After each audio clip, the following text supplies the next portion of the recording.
পুলিশের কাছে বলি, দেখতে পাচ্ছেন তো কিভাবে শাসক দলের দলদাস হয়ে থাকলে আপনাদের উপরে কি নির্মম আঘাত নেমে আসছে।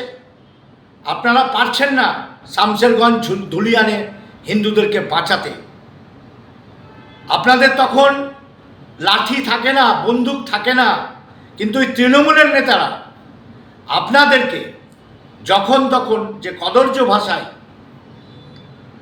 গালিগালাজ করছে। যদি সত্যি মেরুদণ্ড থাকে আপনাদের, তাহলে এই পুলিশ থেকেই আপনাদের উচিত ছিল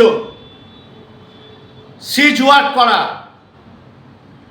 না হলে এরপরে যে পুলিশ সৎ, দক্ষ, পরিশ্রমী পুলিশ আছে, তাদের আর এই সমাজে মুখ দেখানো যাবে না।